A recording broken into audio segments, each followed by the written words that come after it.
في سؤال ما ينفعش نسأله لحد ايا كان درجة قربه مننا ايه. ما ينفعش اجي اسألك انتي بتقبضي كام، او لو واحدة زي حضرتي كده ما ينفعش اجي اسألها انتي بتاخدي كام من العروسة. في حد كده كان مستلمني فترة كويسة قوي، اللي هو كل كام يوم تدخل تقولي هو انتي بتشتغلي الزفاف بكام، فطبيعي هقول لها عايزة زفاف حجاب ولا شعر ولا نص حجاب، تقولي لا كله. قلت عادي مفيش مشكلة خالص، رغم احنا لما بنعمل مقارنة مثلا بين الحجاب والنص حجاب، او بنعمل مقارنة بين النص حجاب والشعر. بعد اقل من اسبوع نفس الشخصية دخلت تسألني باكج الخطوبة بكام، فسألتها طبيعي نفس السؤال، فجاوبت عليا نفس الإجابة، قالت لي كله. برضو قلت عادي مفيش أي مشكلة خالص وجاوبت عليها. بعدها بحوالي شهر أو حاجة دخلت تسألني باكج السواري بكام، قلت لها أنا مش بشتغل سواريات، أنا بشتغل عرايس فقط. ففي نفس الوقت دوت ردت عليا بسؤال تاني، قالت لي طب انتي بتعملي بقى الكورس بكام؟ الله ما بحبش اسيء الظن في حد، بس لحد المرحله ديت وما ردتش عليه. هل حضرتك هتيجي تدفعي مكاني ايجار الاستوديو؟ هل حضرتك هتيجي تدفعي مكاني ميه ونور وكهرباء؟ هل حضرتك هتيجي تدفعي مكاني ماتيريالز؟ فور شور لا. هل حضرتك هتيجي تدفعي مكاني العلاج الطبيعي اللي احنا بنروحه يوم بعد يوم؟ فور شور لا. هل هتيجي تدفعي مكاننا الدكاتره اللي احنا بنروح لها عشان نعالج ظهرنا؟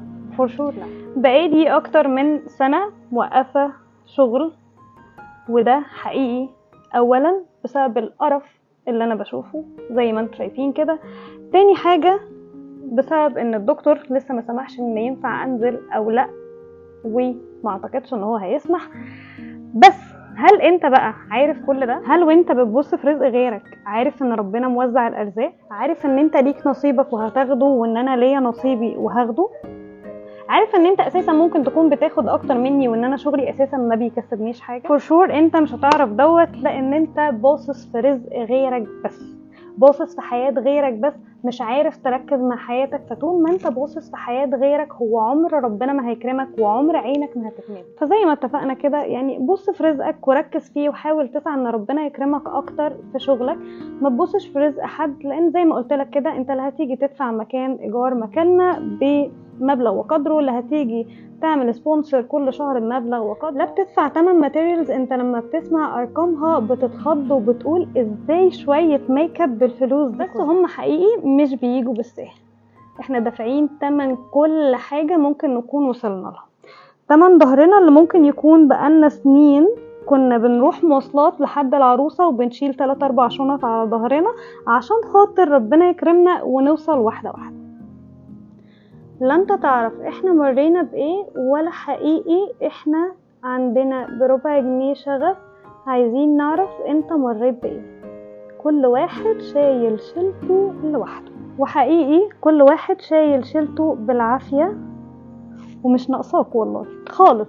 فصدقوني والله لو كل واحد فينا اتكل على ربنا بس وسعى وركز مع نفسه وبص لشغله بس وركز عشان يطور من نفسه ويبقى احسن، ربنا هيكرمه احسن ما يبص لغيره. نسيت اقول لكم حاجه افتكرتها، عشان بس ما حدش يقول ان انا ظالمه الشخصيه دي، لان انا برضو والله ما بحبش اسيء الظن في حد، بس الشخصيه دي عندها ستور كده بتبيع حاجات، ففي مره اتزنقت في حاجه كنت محتاجاها في اليوم ده ضروري، فدخلت شفت الكومنتس عندها على الجروب ان الحاجه دي سعرها كام، وكانت عامله ريبلاي لحد من اول امبارح على ان الحاجه دي سعرها كام.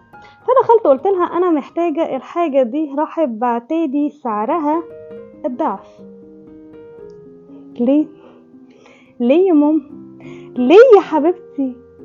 ليه احنا بنلاقي فلوسنا في الارض؟ طب انتي طمعانه فينا؟ طب في ايه يا ماما؟ احنا شغالين زينا زيكم والله، بنتعب وبنشقى وبننزل وبنشيل شنط على ظهرنا. ليه يا ماما؟ ليه؟